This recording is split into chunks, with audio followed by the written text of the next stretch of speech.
Hello and welcome to another episode of Pittsburgh Sports Memories. I'm your host, Steve Wharton. As usual, I'm joined with my co-host.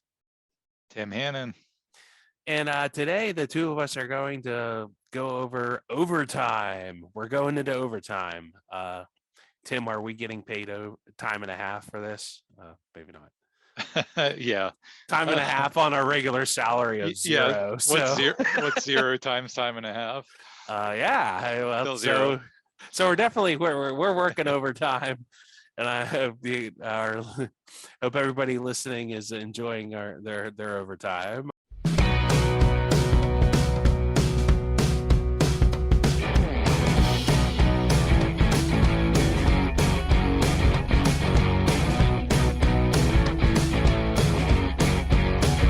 So there's nothing more exciting than overtime. It's all on the line, especially in like playoff games. And all of a sudden, whether it's sudden death or it comes out of nowhere. These endings seem to come out of nowhere. And so some of these games we've gone over maybe in the course of other episodes of our podcast, but this is just the overtime part. So we'll just do a short synopsis, kind of how we got here, and then we'll do the moment, and we'll probably have a couple clips and then the aftermath of that moment. So without further introduction, let's jump right into it. And the first overtime game is now not all these memories are this sad, but some of them are. This one's kind of, I think, a sad one. So the Steelers Denver game, the Tim Tebow game. I didn't write down. Do you remember what year that was, Tim? Was that 2000? It was 2011. I remember this because Tim Tebow just posted on his Facebook page or something that was following him that it was the 10-year anniversary of this play just recently. Nice. Well, just a little background. The Steelers go 12-4, and I think we covered this a little bit in the Steelers Denver rivalry series.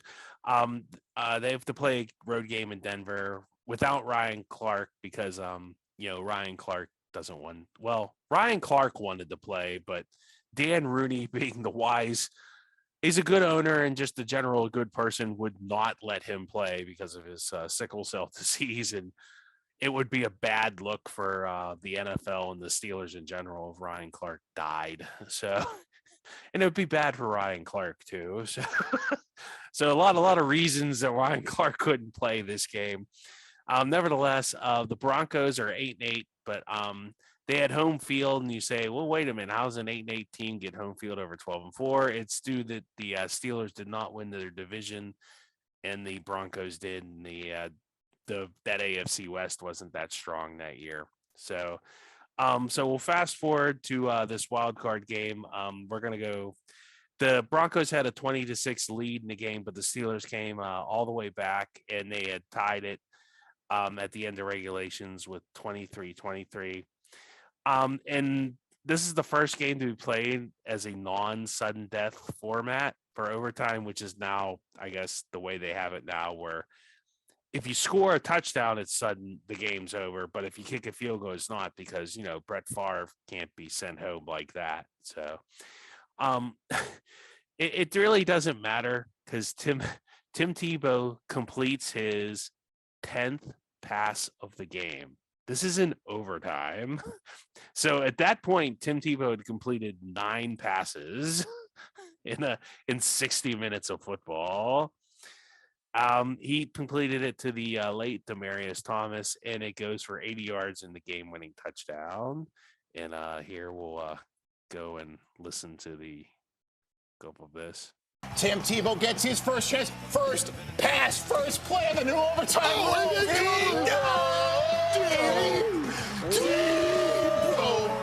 Tebow, Demaryius touchdown, wraps it up, one and done. John Elway can't believe it.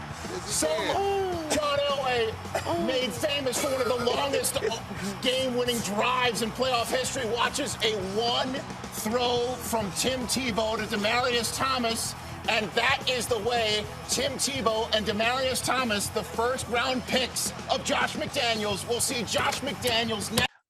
So as you can hear, the NFL primetime crew had a lot of fun at kind of the Steelers' expense there. I guess not too much. They were more celebrating Tim Tebow than sticking it to the Steelers. So, but it still kind of sucks that that's the way that game ended, and that Ryan Mundy got totally fooled chasing the ball on that. I mean, it really wasn't Ike Taylor's fault. He really should have had safety help, but I don't know. That was so that led to a lot of aftermath. So the aftermath is the Broncos went up to New England the next week. And gee, how do you think that worked out for them, Tim? Yeah, not well. Yeah, so they got blown out, and it just kind of proved that Tebow wasn't a very good NFL quarterback. Once again, he literally completed 10 passes. They kind of ran like that option offense. And actually, after that, Tebow never really played in the NFL again. Really. So he went to a couple other teams, and he kept trying to be a quarterback. I think at that point, if he would have switched right then to tight end, he would have been the next Rob Gronkowski. I still think that. I know, this like last offseason where he's in Jacksonville, he looked pretty bad, but I think somebody would have given him more than like one offseason to, have a chance to prove himself, and he would have been a lot younger, and just all that. And I really still think that Tebow would have been a really good tight end if he would have switched after this first year.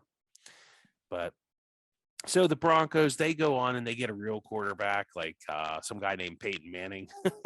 And then once they get Peyton Manning, they win a Super Bowl, and they made another Super Bowl appearance because they had a really good defense. And that was kind of Peyton Manning. He was at the end. He's at the Ben now stage of his career of like 2022, where he's okay and can kind of get you a few passes, but he's not going to win you the game just by himself. So the Steelers, for their side of the story, they really haven't made the play. That they have made the playoffs, but they haven't really seen a lot of playoff success then. I think they've only really, what'd you say, that was 2011, 2012.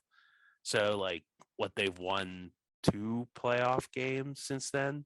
Miami and Kansas City. That's it, right? The Cincinnati game too. 3. Oh, Cincinnati. So 3, yeah. Yeah. So they really haven't had a lot of success since that playoff game. So yeah, we talked, like you said, we talked about it in that Denver episode. That was disappointing because I maintain to this day that they had a better team in 2011 than the team that made the Super Bowl in 2010. But they got injured. They had a ton of injuries coming into that game and during that game. And even if they would have pulled that out in overtime, they would have been kind of hosed for the next week. But they also didn't have Ryan Clark. And like you kind of alluded to, Steve, that ended up being the dagger on that final play, not having him at safety. So it is what it is. It stunk. Good for Tim Tebow. Good for the late Demaryius Thomas, who just passed away recently. So just, good for them, but it was not a good memory for Steeler fans.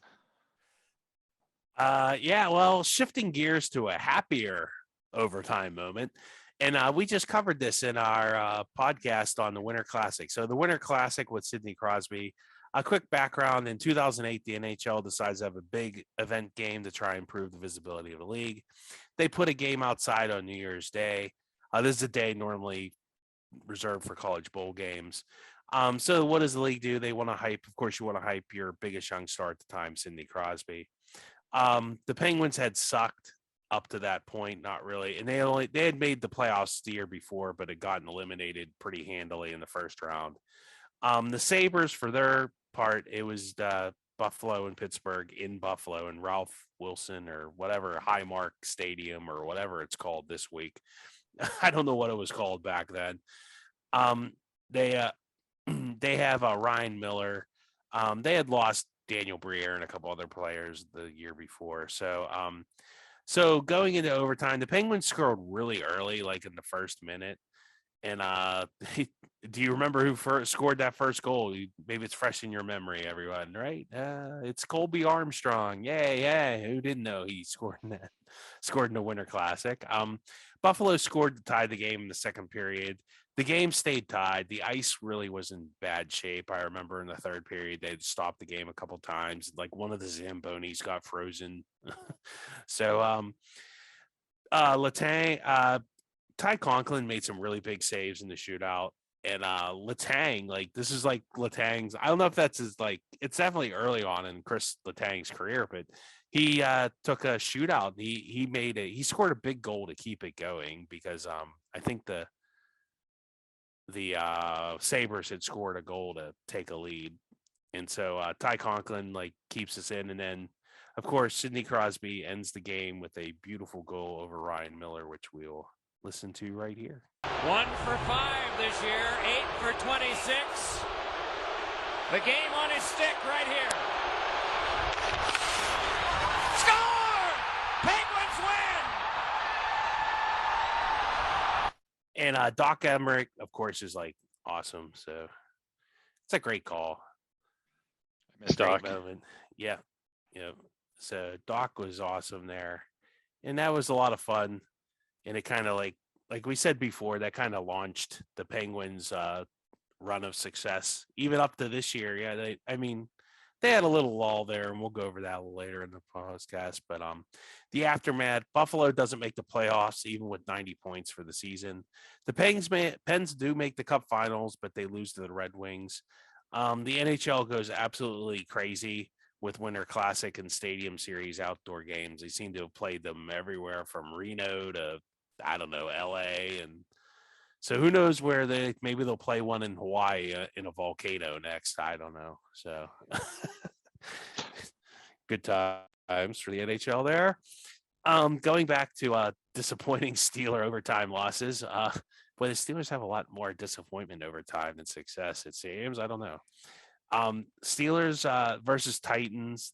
I call this the Joe Nedney game. This is from 2002. So just the lead up, Tommy Maddox had a great year, and the Steelers made the divisional round of the playoffs against the Titans. They had a big comeback against Cleveland the week before.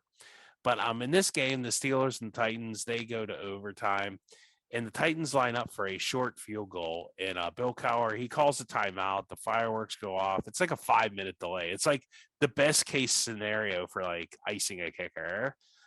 So on the next attempt, Joe Nedney, who had made the practice attempt when they called the timeout, he misses the kick. But for some reason, like Dwayne Washington definitely like lightly bumped him, but like, why would you even be within a yard of him? So like Nedney, I always felt kind of backed into him. Like, cause like if you could see, if you watch this replay, like Nedney turns around and literally leans into him, I think. But they call it roughing the kicker or running into the kicker. No, I think they call roughing the kicker. And on the third attempt, he gets a third attempt after missing that one. If he would have missed that, the Steelers would have got the ball back on offense and maybe could have kicked the field goal. Since this was the old-fashioned, overtime, NFL overtime rules, nobody cared about Tommy Maddox not getting the ball in overtime. So on the third attempt, Nedney nails the kick and the Steelers' season is over. So here's that process of events. One would guess Cowher will spend a timeout here and let Nedney think about it. It will be a 31-yard attempt. Yeah, there's Pittsburgh calling for a timeout. No play. But he got a warm-up kick, which isn't all bad either. And he made it. Look at Nedney laugh. Yeah, the skyrocket guy. Hey, boys, it didn't count. Well, now it sets off the one at the other end. Unbelievable. Pyrotechnical prematurity. Nice one. We're laughing about this, but you couldn't ask for anything to make it tougher on Joe Nedney than these fireworks going off. It's kind of funny for everybody else, but I don't think this is very funny for Joe Nedney. Because you talk about icing a kicker, having the fireworks go off The pressure of everyone in this town assuming the game is already won, and he still has to kick it. Well, here's his chance. They'll spot it again at the 21, the 31-yard field goal by Nedney to advance to the AFC Championship. No! They knocked him down! Nedney got roughed! Nedney misses, and then a penalty flag down where he kicked the ball. Now, if this is just running into the kicker, it won't be enough for a first down. This would be a first down if it's roughing the kicker. It's running into the kicker, number 20, defense, 5 yards. Dwayne It's Washington. still second Beat down. it down. It's still second down. But they'll be 5 yards closer to the field goal attempt. Well, now wait a minute. Now you go to second and like 1. You go to second and 1. Now, if I'm Jeff Fisher, my kicker's just missed a field goal. Do I just go ahead and kick it again? Or at second and 1, do I run the football and try to run it in for a touchdown? And look at Bill Cowher. They get a break. They miss the short field goal, and his veteran cornerback runs into the kicker. I got to tell you right now, I'd send my offense back out on the field. Now, if he kicks it, great. But I'd send my offense back out on the field. It's second and 1, and let's play some more football. Well, he's missed one and made one, and now he gets a third. Best 2 out of 3 to win the He better, game. it's second and 1 at the, 7-yard line. If Joe Nedney does this kick, Jeff Fisher's going to be in a tough spot. He makes this one, and Tennessee advances to the championship game.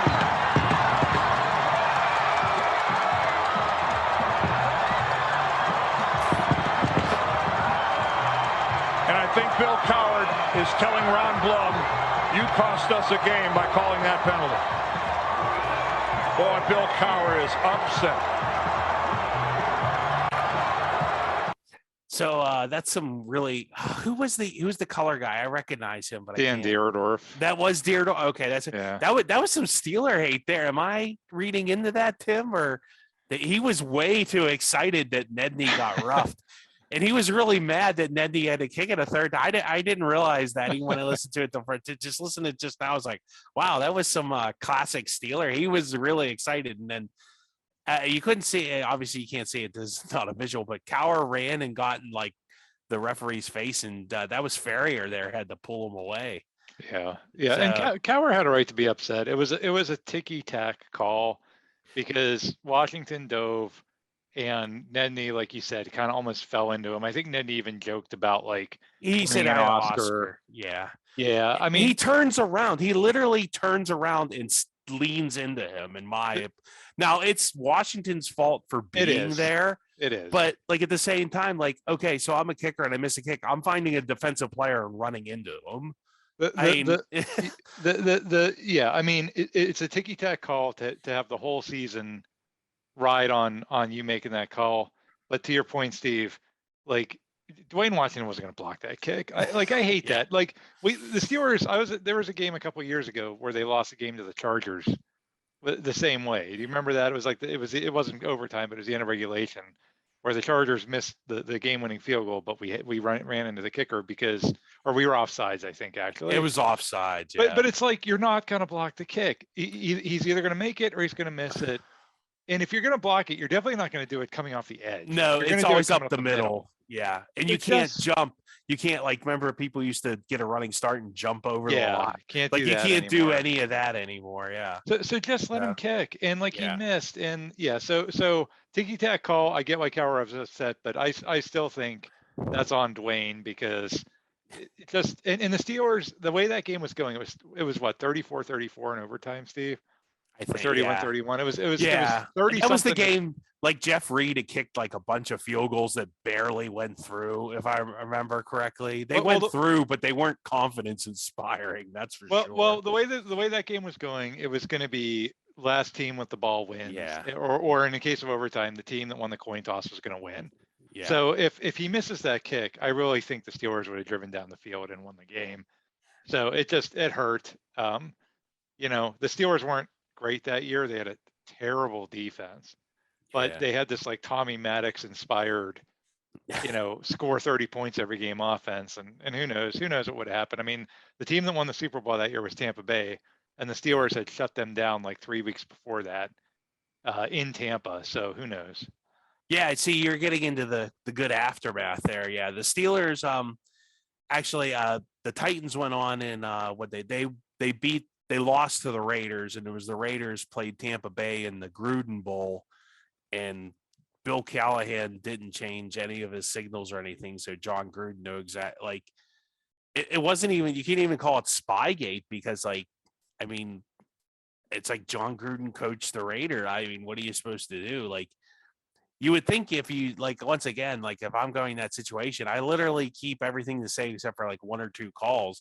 And then just the key moments change those calls just a little bit, but that's neither here nor there. And that's the Raiders' problem. But the Steelers don't go to the playoffs for a couple years until they draft, I don't know, some quarterback from Ohio named, I don't know, Roethlisberger. I don't know who this guy is.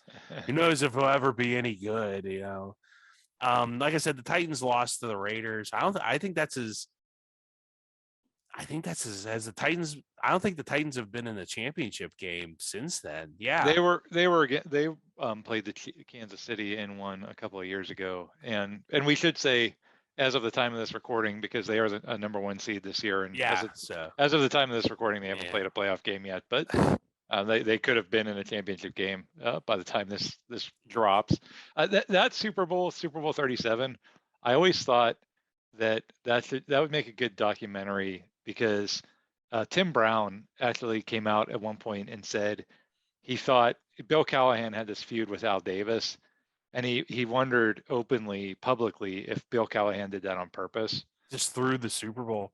Well, basically, I mean, I doubt it, but I would love to see someone just do a documentary delving into the conspiracy side of that, because John Lynch said that they knew their plays. Yeah, like if you watch the highlights, they're like silver, and like John Lynch's like, okay, he's going to run a slant. It's like, holy crap. Right. It's like, right. I mean, if you were Bill Callahan and you were going to throw that game, the easiest way to do it without tipping off, because if you're the head coach, you couldn't do that by yourself. You would need all the players on board.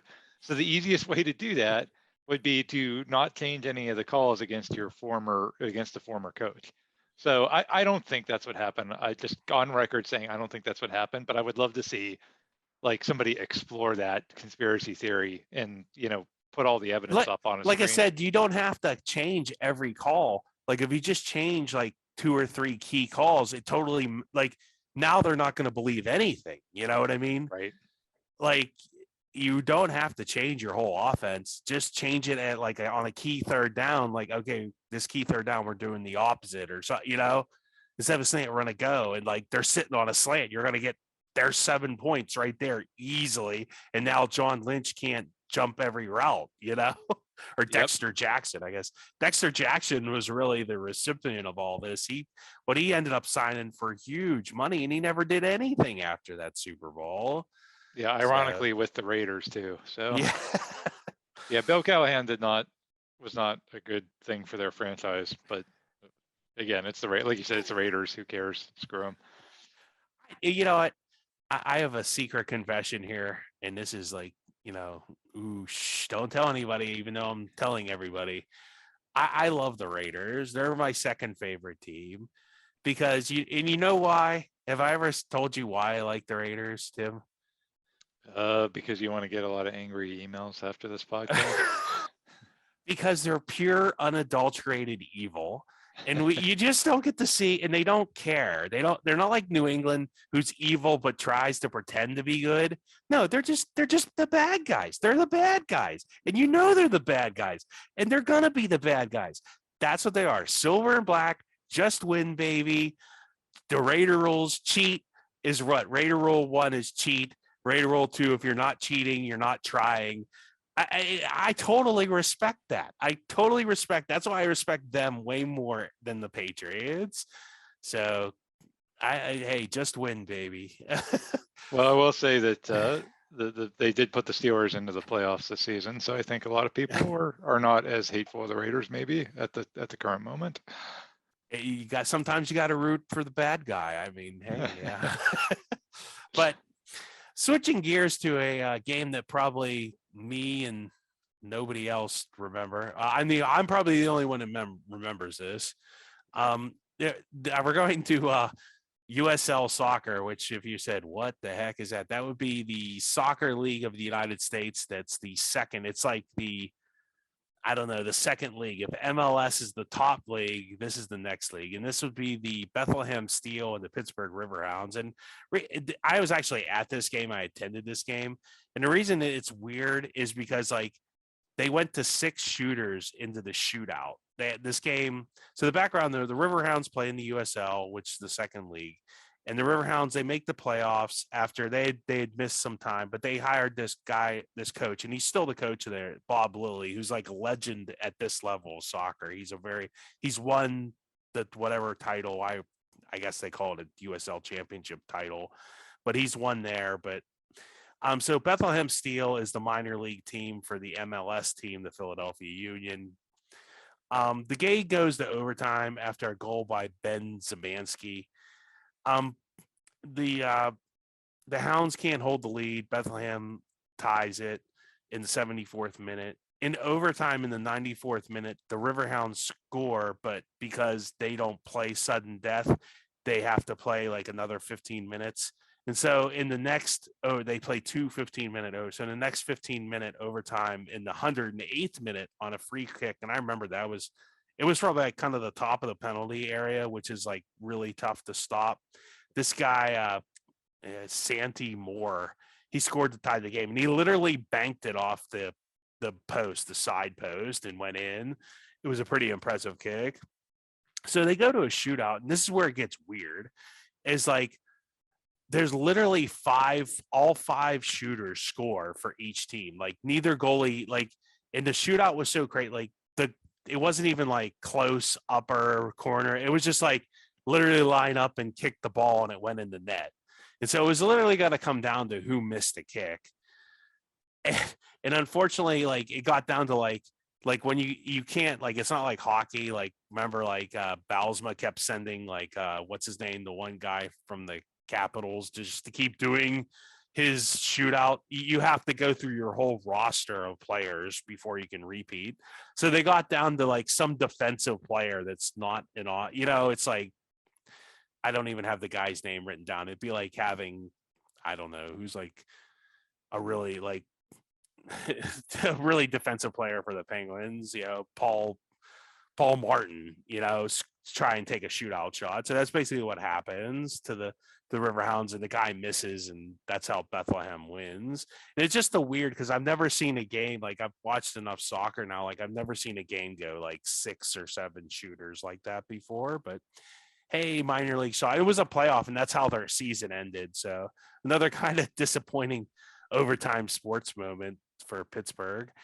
The aftermath, Bob Lilly, he had great success, and they've made the playoffs every year since that.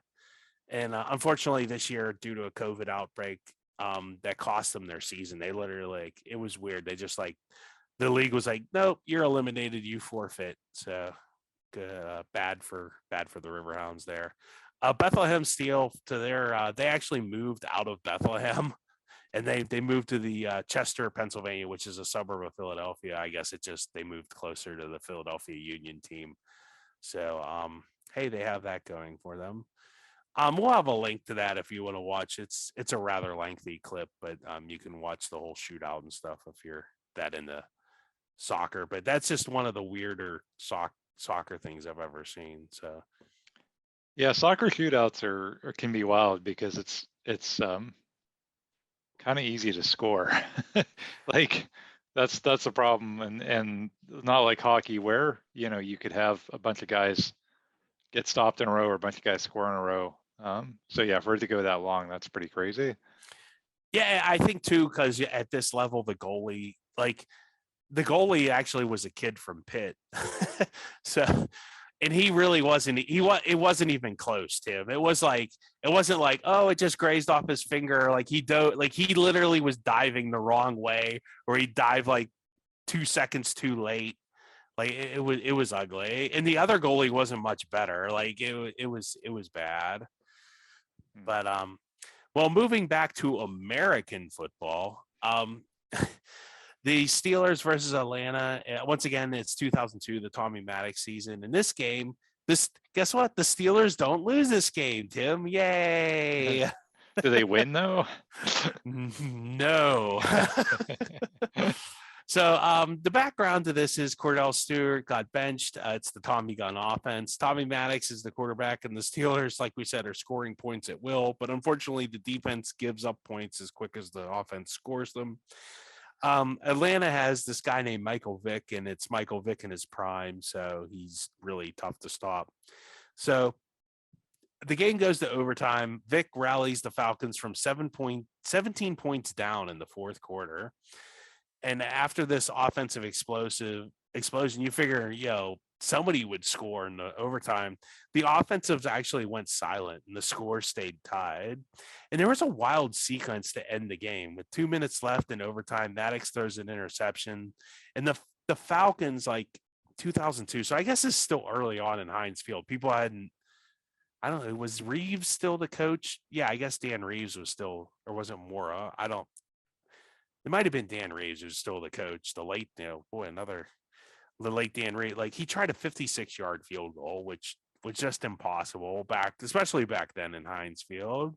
That's definitely one of the crazier ties in NFL history.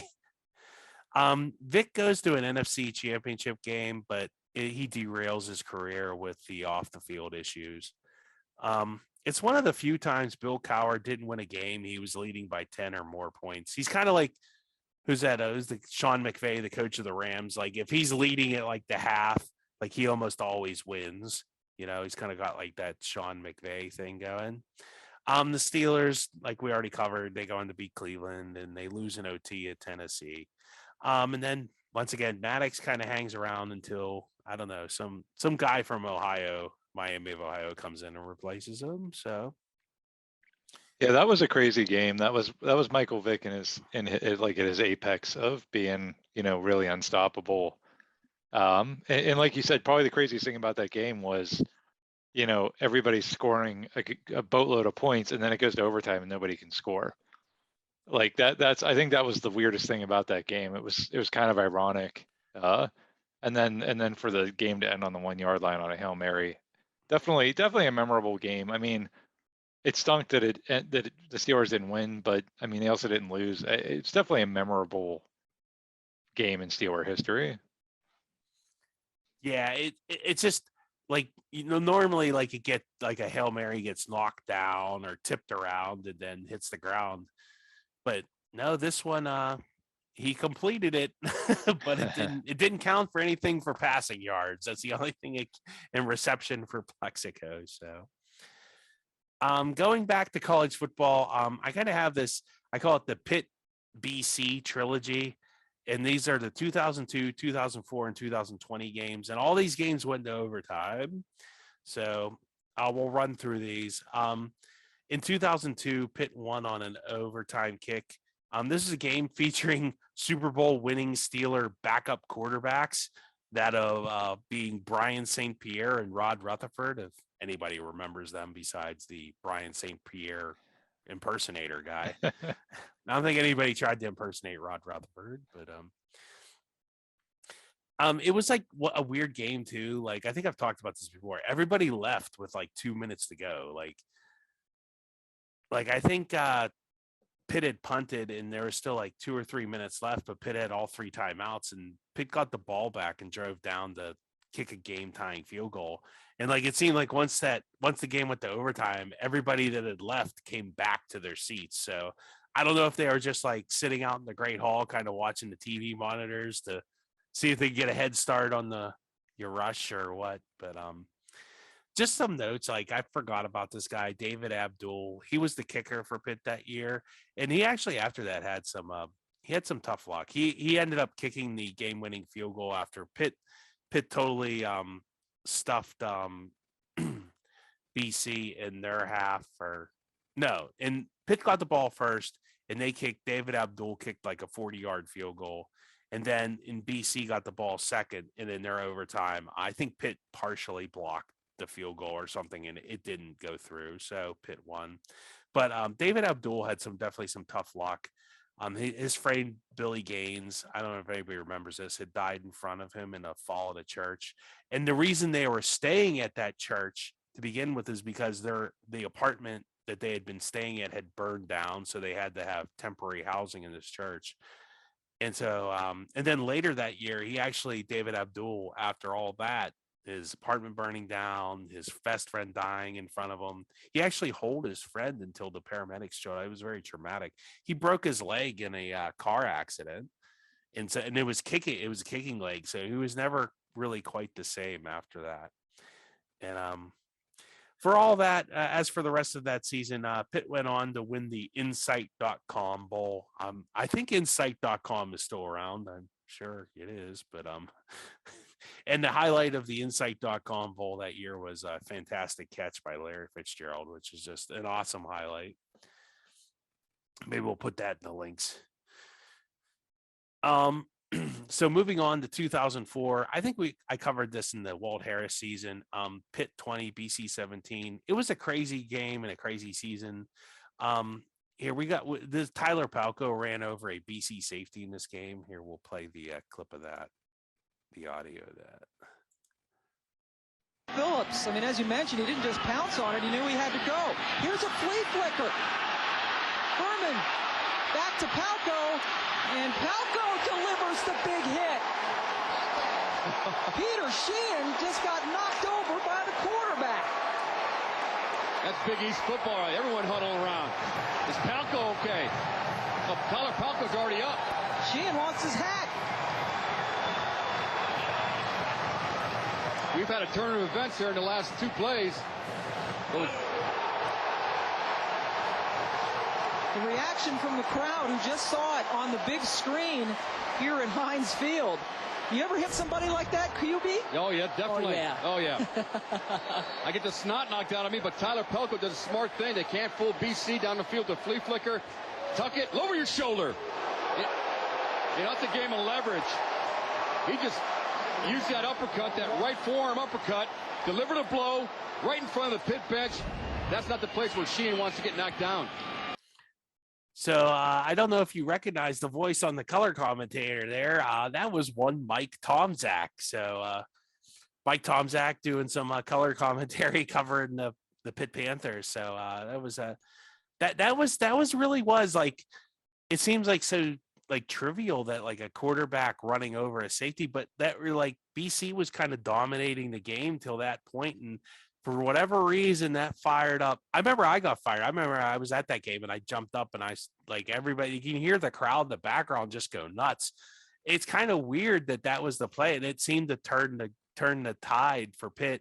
And then, of course, Darrelle Revis made an amazing tackle on a 4th and goal, and then Pitt kicked the field goal. I think once again Pitt got the ball first in overtime. And they kicked the field goal, and then on I think it was either a 4th down or for one of the plays, like Pitt hit the running back for BC and he fumbled, and Pitt recovered the fumble, and that was it for BC. So as for the aftermath, Pitt went on to the Fiesta Bowl, and they promptly lost to Urban Meyer and Alex Smith, and they kind of went back to mediocrity there for at least a couple seasons until Dave wants that kind of turned things around. Took him 3 years, but yeah, that was a fun game. And like you said there, you could hear the crowd just go nuts because he just totally ran over the guy for Boston College.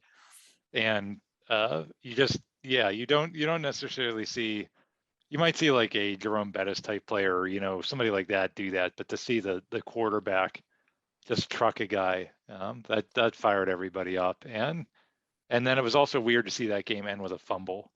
That's the college with their overtime format. A game can end that way, but like literally the guy fumbled, Pitt falls on it, and that's the end of the game because that was their half of the overtime and they needed to score. I remember holding my breath after the guy fumbled because I wasn't sure if they're going to call it a fumble, and I saw the official running in, and I know I didn't start going nuts until I saw him he signaled with his arm the other way. And as soon as he saw him do that, I remember I just like let out like the biggest cheer. I was like, yes, you know, it was like just like one of those, okay, is it a fumble? Are they going to call it a fumble? Because like it was right in our end zone. Like, I mean, I could see the ball hit the ground and it was kind of close. He was kind of in the air, like they hit him and the running back went in the air and the ball came loose. And it's like, well, maybe they won't call it. Maybe they will, you know. And Pitt definitely fell on it. It was like an obvious recovery. But yeah, when the official came in and signaled, you know, the other way, you knew it was over. That was a fun one. That was definitely like, so Pitt's 2-0 versus overtime versus Boston College. And then that was one of the last time. I think that was on BC's way out the door to the ACC. So Pitt would not play Boston College for a while. I think they played them one other time before this next game, which we did cover. And I think, what was it? Most Pitt way to lose. Yep. So this is 2020. And it's Pitt 30, BC 31. And I call this the Kessman giveth and Kessman taketh away game for the former kicker, Alex Kessman, who actually played in the pros this last season and went 2 for 5, missing like not the bit of not foreshadowing, but whatever. He missed a bunch of extra points in the pros too. So Pitt plays BC all the way to overtime and forces overtime. And Alex Kessman, in all his glory, he hits a 58-yard field goal to tie the game with under a minute to play. They better make sure they don't cover up that center. New rule in college football. 58 yards. This would be a career long for Alex Kessman. Good hold, good snap. Puts his foot into it, has some leg, and it's good. Oh my goodness. Wow. That's why you run the clock down. Well, you go and do that and totally redeem yourself, Alex Kessman. Fantastic job in Kelsey. The faith to put in that kicker and that. So that's the Alex Kessman giveth part of our podcast. And it's a 58-yard field goal. And he had done stuff like, I remember he kicked a 55-yarder in the open end of Hydes Field in the rain. So this kid can kick long field goals. He's got the leg. It's just his accuracy is very wanting, as we'll see. So needing a TD, Pitt picks up so the game goes to overtime. There's a crucial 4th down they pick up, and then they scores what should be the game-tying touchdown. So unfortunately, now we get to the Kessman taketh away part of our podcast. So we'll play that. Kessman to tie it. And he misses it. My goodness! Kessman hit a 58-yard field goal at the end of regulation to send it into overtime, and he missed the extra point in the extra session. Unbelievable. You better watch out. The cardboard cutouts are rushing the field in Chestnut Hill, Chris. That's obviously COVID time, so there was nobody there at the game except for the players. But yes, that's the Alex Kessman taketh away part of our podcast. I don't know what to say about that one except for hey, maybe Pitt's finally pulled themselves out of that kind of silliness for a while. So, but that's the way it went that game. So. Fun times, huh? Fun times. And that's classic. That was such a classic Pitt loss. Like, if you had no idea what it was like to be a Pitt fan, I'd say just watch that game, because a normal team would just have missed the almost 60-yard field goal at the end of regulation, or they would have not scored a touchdown to tie it up in overtime. Right? Like, that's how a normal team loses. But Pitt, like, they can't. They have to think of like unfathomable ways to lose football games that, like, well, this has never happened before. What if he makes the longest field goal in the history of the school and then misses an easy extra point that I could kick? What if we did that? It's like they're sitting in a script room writing this out. So yeah, I agree with you, Steve. I mean, that's what made this last season so special was, they actually didn't do all that. And I'm still in shock because so many years, so many decades of us sitting through games like this. But yeah, that was just classic Pitt. Yeah, the aftermath is Pitt does get 6 wins, but they lost to Notre Dame 45-3 and Clemson 52-17 in blowout fashion. So the And I totally respect them for this. And maybe it was just because it was COVID and there weren't a lot of bowl games. They didn't go to a bowl game. And for 6 wins in that season, I think that was total. I wish they would do that more often. Like in a season like that, it's just like, no, we're not going to a bowl game, But good for Pitt. And maybe that the football gods kind of rewarded them with this season since, they didn't go to a bowl game. I don't know. We believe in the football gods there. Continuing on with our boy, there's a lot of misery on this. I apologize for anyone who needs therapy after this one. All right, well, here we go. Settle into your seats, get your comfy cushions, load up on the snacks because it's going to be a long time. And that would be the Pens Flyers 5 overtime game in 2000. And I don't think we've really covered this game in any way, shape, or form, have we? No, I don't think so. This probably is one that deserves its own podcast, and we probably have to in some point in the near future. So the Pens and Flyers meet in the playoffs, and the Pens lead the series 2-1. And the score literally, they tied the score, and the score stayed tied for 5 overtimes. And I didn't write down. Do you remember when they scored during this game? Like, was it in the third period? I didn't write that down, but yeah, I don't remember. I just remember that they didn't score in the first 4.5 overtimes. It literally, the game took in real time 7 hours to play. 7 hours. I mean, I can't think of. I mean, cricket sometimes takes like 8 hours or a day or two to play, but I can't think of any other activity besides like even work. I mean, that takes 7. I can't think of anything else that, I mean, I don't know. Wow. 7 hours. It ended at 2:35 in the morning. The concession stands ran out of food. It was so late. Like, I guess like they had ordered pizzas, but like, I guess it got so late that there were no more pizza places open after a certain time in the morning. So there was no pizza left. There was no food. Keith Primeau finally puts us all out of our misery and scores 7 minutes and 59 seconds to go in the 5th overtime. Just for Penguins goalie Ron Tugnutt made 70 saves, and of course, Ron Tough Luck was kind of his nickname. The Flyers goalie Brian Boucher, he made 58 saves himself, and I think it was 3-2 was the final. I think the final's 3-2. And after that, obviously, I mean, the Penguins lose the next 2 games in the series. Just whoever won that game at that point was probably going to win the series. And the Penguins don't beat the Flyers in the playoffs until the 2008 Eastern Conference Finals, which is unbelievable. They went literally from 1967 to 2008, and they never beat the Flyers in the playoffs. But here we'll play the unfortunate highlight of this goal here. Dad's still awake, huh? See the t-shirt? Barnaby's Brigade. You see that? They're still waving those towels here in Pittsburgh. This is a great... He doesn't have a stick. Bugner lost his, and Rob Brown gave him his stick. And Pittsburgh will catch a break. They're able to get out of the zone. Richardson backhands it up. The Penguins will change it. They're able to come out relatively easy. Here's Keith Primeau with the first. Primeau cuts the inside, scores! There it is! Keith Primeau! The much maligned center of the Philadelphia Flyers wins this game in the 5th overtime. And the Flyers go back to Philadelphia with the series even at 2 games apiece.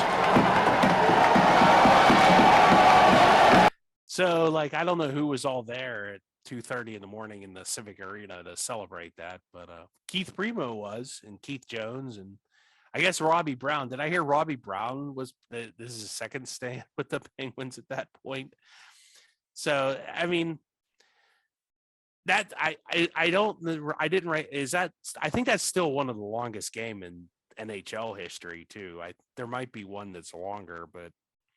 Yeah, I think there was like a game in the 30s or something. Yeah. But I mean, in terms of the modern era, and And there was a game a couple of years ago that went, I think, almost that long. But it would be harder to have that kind of game today because of the rules that they've changed since the year 2000, where they've made it a little more open, a little more offensively geared. That was the dead puck era where the New Jersey Devils and teams like that were just grinding everybody to a halt.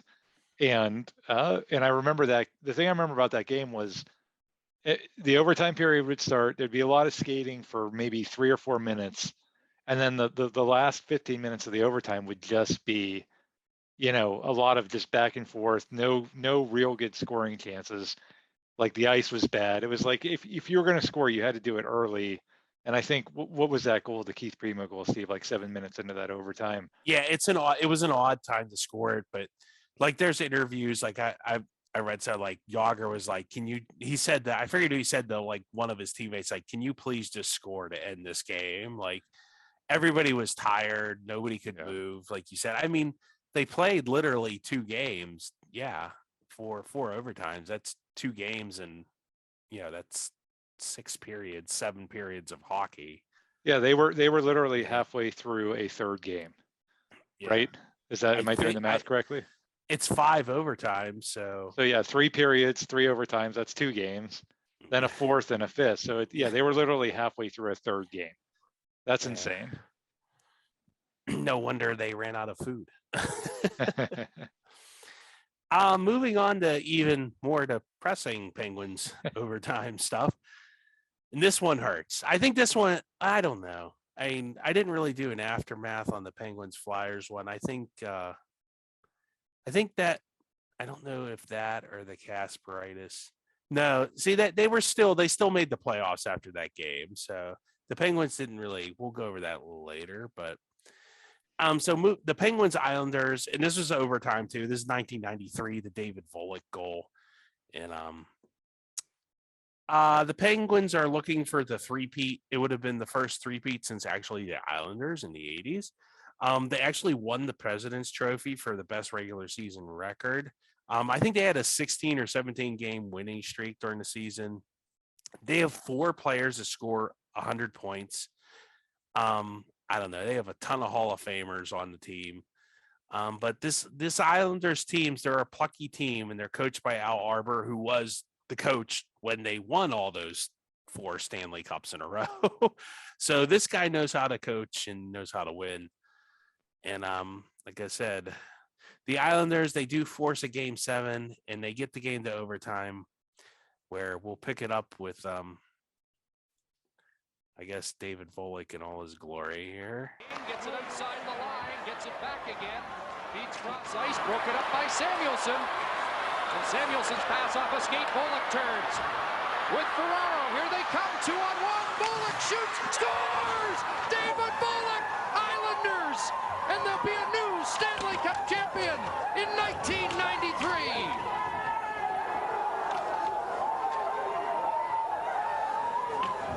It is quiet again in Pittsburgh. What a hockey game. What a finish. And what a surprise. Here it is. Now, Ulf Samuelsson was caught. Straka tried to get back, but it was really a 3-on-1. And Volek was able to finish the play with the big shot. Mario Lemieux. So, I don't know what to say about that one, except for, well, the aftermath is the Islanders did lose. They had to play Montreal the next series, and Montreal was on like this magical run with Patrick Roy. Patrick Roy was playing it out of his mind, and they did lose to Montreal, and Montreal went on to win the Stanley Cup. And I think, if I'm not, that's still the last time a Canadian team won the Stanley Cup, correct? Yep. So 1993. So they're getting into Bengals territory with stuff there. The Penguins, unfortunately, they lose the dynasty. Everybody blames like Scotty Bowman, like, because Scotty Bowman was the problem there. Unfortunately, like the Penguins declare bankruptcy, and they don't really win another cup for 20 years.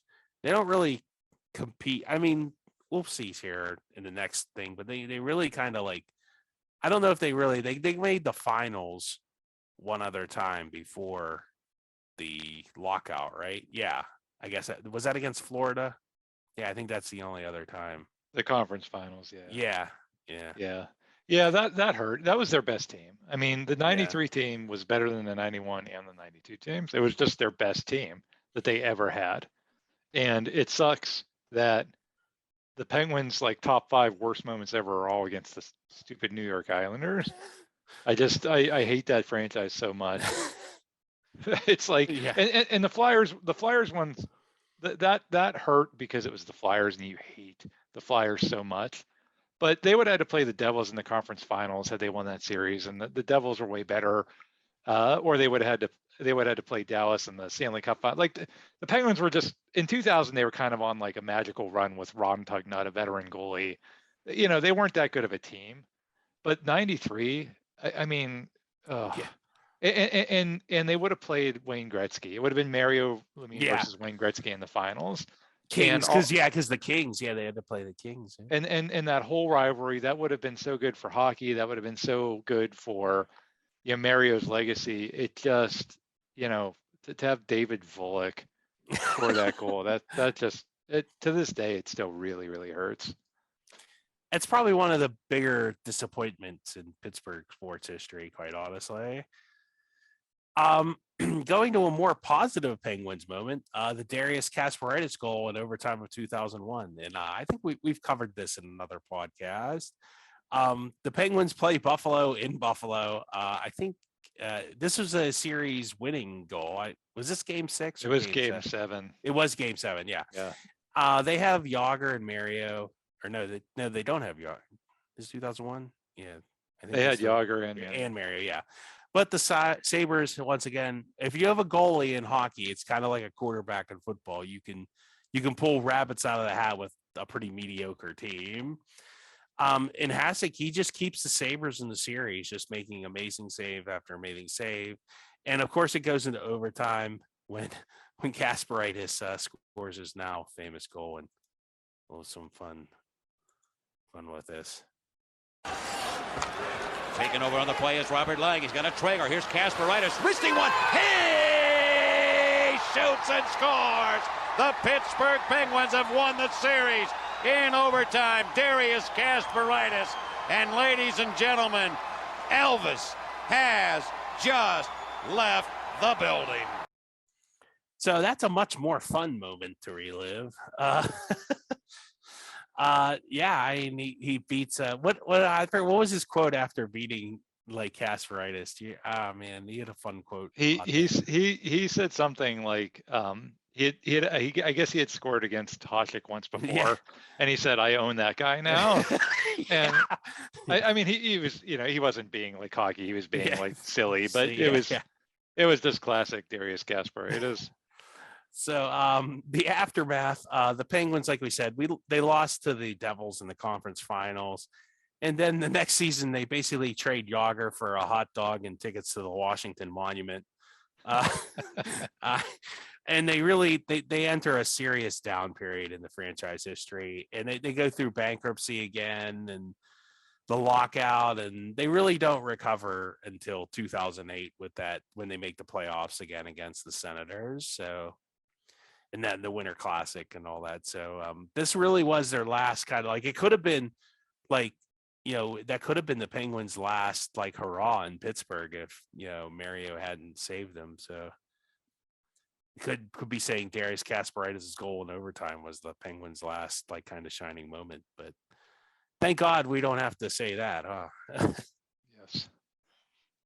Sticking with the happy theme for the Penguins, seems like the Penguins have had a lot more success in overtime than the Steelers Pitt had a couple good runs there. Nick Bonino goal. He eliminates the Capitals in 2016, the game 6. Do you remember taking the SAT, Tim? Yes. Okay, here's an SAT question for you, and maybe we should petition them to put this on.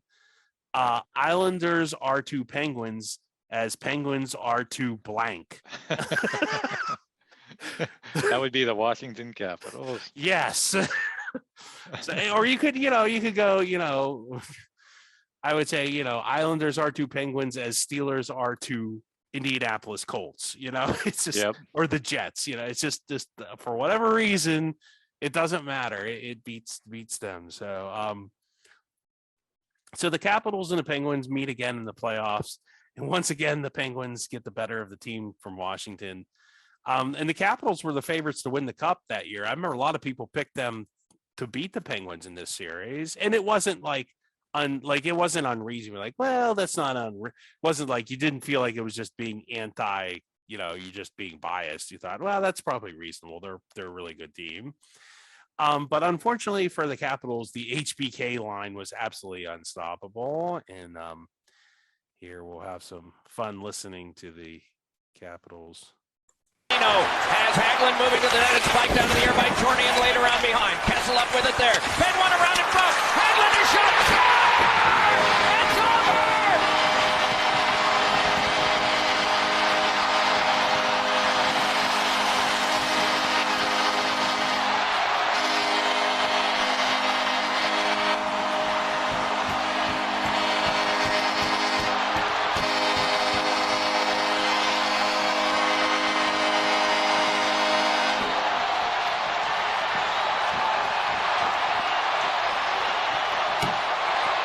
Lucky number 13, Nick Bonino, has ended the series for the Penguins.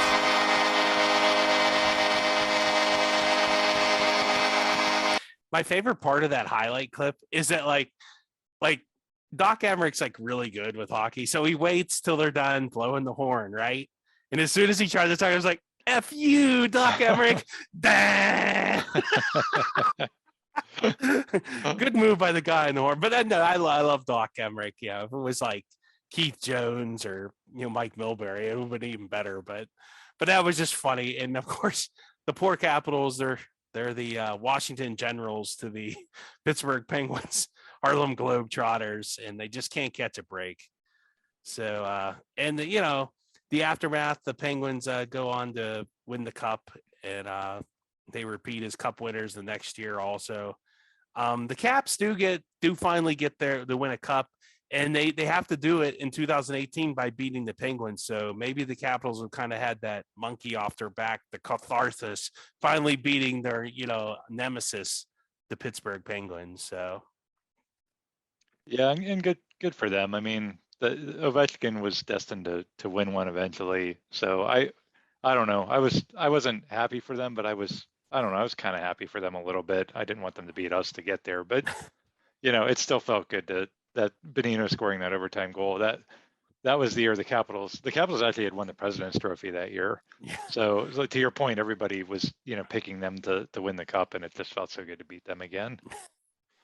Yeah, it was like odd. It was like, was that the series where I remember they kind of dominated, and we just would it seemed like they would be in our end, and then we would just like counterattack and get a goal. It was an odd series, if I remember correctly. They were. I mean, you could argue that they were the better team, but we just played the better series. I'm happy with that assessment. I mean, we won, so that's all that matters.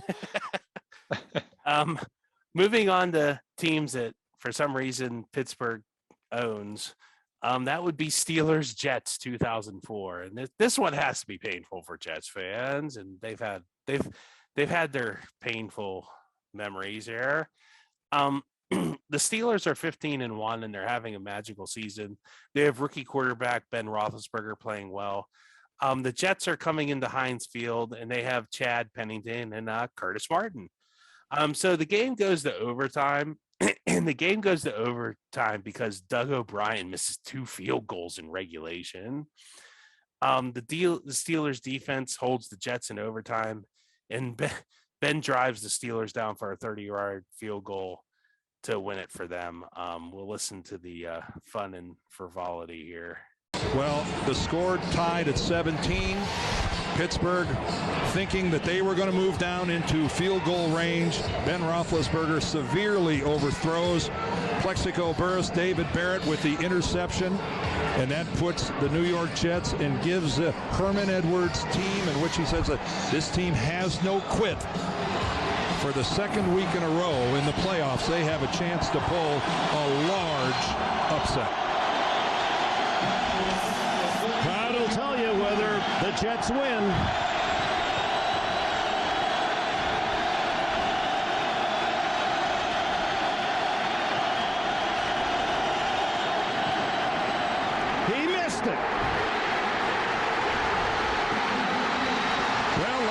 some overtime. So he definitely misses it, and Dan Dierdorf is very disappointed. So we'll go to the so we'll play the game winner here by Mr. Jeff Reed here. Rests on the right foot of Jeff Reed, who made a 45-yard field goal to open the scoring tonight. It's good. The Jets dismissed, so close to victory themselves, and the Steelers, in front of this vociferous home crowd, move on to the AFC Championship game and will host it. It's up to Reed.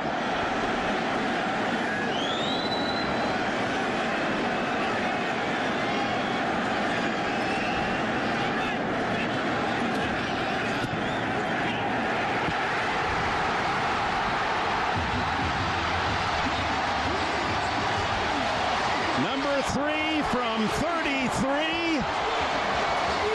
And the 16-1 Steelers move on. And well, I'm not going to listen to Dan Dierdorf, like, not give the Steelers any credit. But whatever. This is a crazy game. I still can't believe they won this game. And this is like how many years ago? I mean, they did have no business winning this game. Like, Ben played a really bad game. And I think they gave up a special teams kick return for a touchdown in this one. And this was ugly. Doug O'Brien, this was like, because Heinz Field's really tough to kick in. So like a 43-yard field goal is almost like a 50-plus yard field goal. And Jeff Reed, like, you can't, like, if you watch the replay of that his field goal, the game winner, was drifting to the right too. It just got through just in time. So, and that was in the open end. Jeff Reed had to kick that in the open end. So, but Jeff Reed was like really good at kicking in Heinz Field in the bad old days there of Heinz Field. So, but I mean, a great win for the Steelers. Poor loss for the Jets. The aftermath was the Steelers lost to the Patriots in the AFC Championship game. Maybe the Patriots stole some signals. Maybe they didn't. Who knows? We'll never know. But the Patriots won the Super Bowl that year. As for the Jets and Herm Edwards, he did play to win the game, but it didn't work out so well for Herm, because he actually, in one of the rare instances that a coach got traded, he got traded to Kansas City in 2006. And boy, that really is a Jets move, isn't it? They just trade their coach a couple years, like 2 years later. It's like, we're going to trade you to Kansas City. The amazing thing about that era, Steve, was how many seasons came down to a field goal. So 2002, you had the Joe Nedney kick that we covered. 2004, you had this Jets game. 2005, you had the Vanderjagt kick in the Colts game. And then 2007, Jacksonville eliminated us on a last-second field goal. So you literally had like 4 straight playoffs that, 2 went against us and 2 went for us, where everything came down to a kick. It was just crazy how many games came down to a field goal attempt back in that time frame. Yeah, and it, I guess, like you said, it was kind of like a mixed bag with the Steelers. I mean, I guess when you go to overtime, anything, it just proves anything can happen. The ball can bounce anyway, once, and the kicker could miss a couple field goal. Like, that was tough. That was a tough way for the Jets to go out. So moving back to hockey and happy memories. Brooks Orpik eliminates the Islanders in 2013 Game 6. I think this is the only time the Penguins have beat the Islanders in the playoffs. It is the only time they've beaten them in the playoffs. It's like the only happy Islander memory of all ever. So let's for sure celebrate it. Bask in the glory of Brooks Orpik here. The Pens finished the season at the top of the Eastern Conference, and they're playing the Islanders. Of course, the series goes 7 games, and actually Thomas Vokoun replaced Marc-Andre Fleury in this series.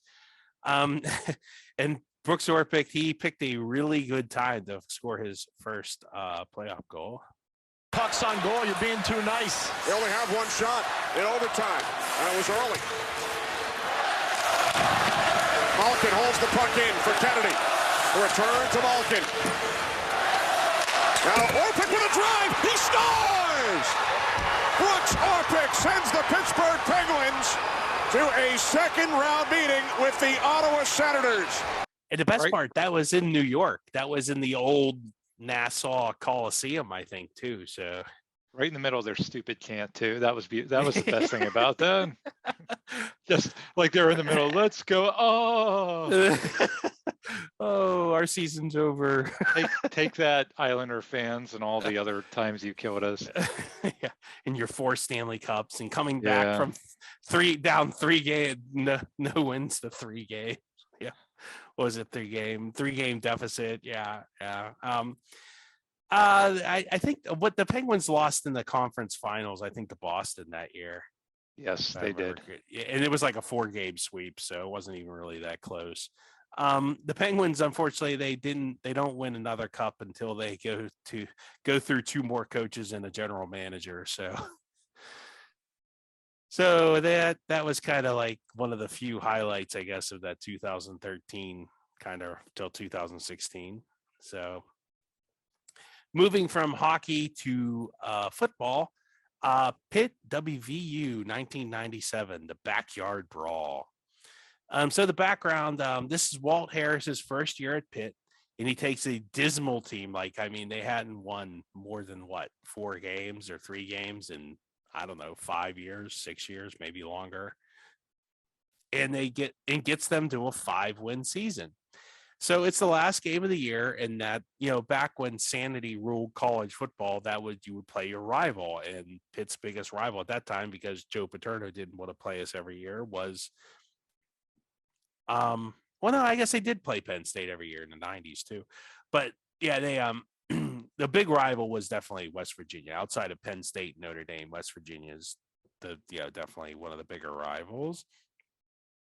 But yeah, I would probably rank it Penn State, West Virginia, Notre Dame in Pitt rival land. Yeah, that's how I would rank them. Yeah, I would agree.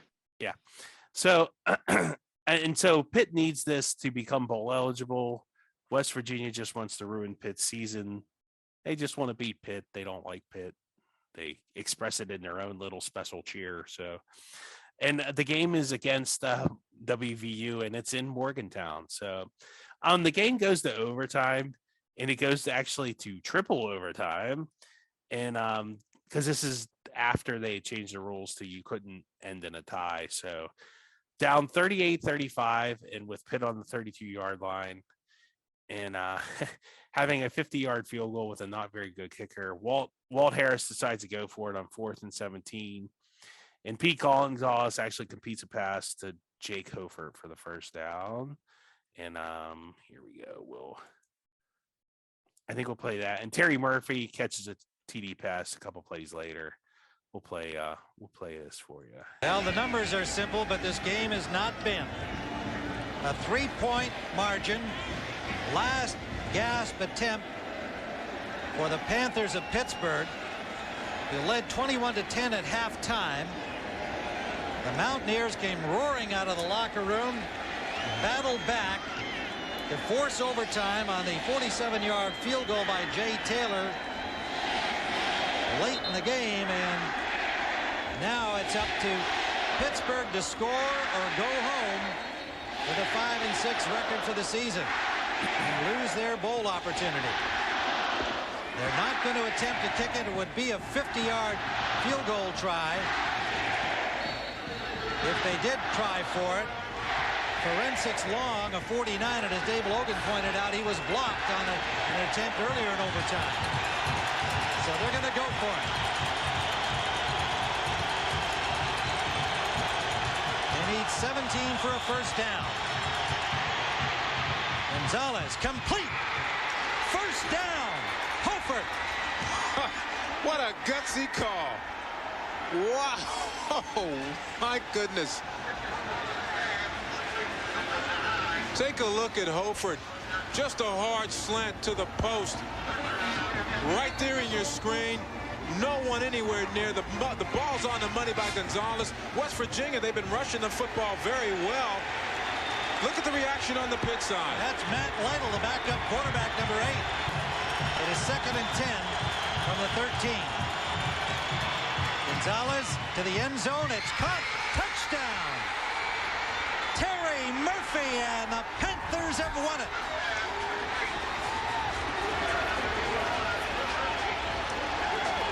What a football game.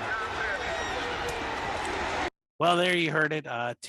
Terry Murphy pulls one out. Jake Hoford pulls out probably the bigger play, 4th and 17. That's unbelievable that they converted that. And really, it was the first time they got to 6 wins in a long time. It kind of respectability, not like greatness, not like they had a great season, but so I mean they're back to being respectable. They're not a total doormat and laughing stock. The aftermath, it's they're respectable. Pitt goes on to get blown out in the Liberty Bowl, 41-7 by a Brett Favre-less Southern Miss team. So. I don't know who was on that old Southern Miss team, but it wasn't anybody. I'd have to look up who's note. Walt Harris brought the team back, but never really got them over the hump. They kind of got to the 6-7 win mark every year with him, and they just never could go any farther. And finally, he kind of criticized the university and stuff, and that was kind of the end of Walt Harris. And that's kind of how it went for that Pitt team in '96. So on that note, I think that's a good way to end the podcast of Overtimes on a successful Pitt touchdown there.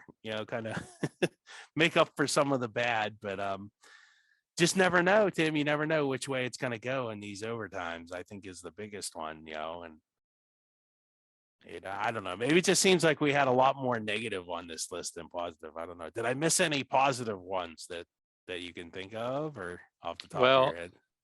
Off the top of my head, the Chris Kunitz goal that put the Penguins in the Stanley Cup final in 2017. I that one was a great memory for me because I remember just that was in the second overtime, and it dawned on me at some point during that overtime, like. It was Game 7, and I thought I'm either going to see one of the great moments in the history of me being a fan of this team or one of the worst moments, right?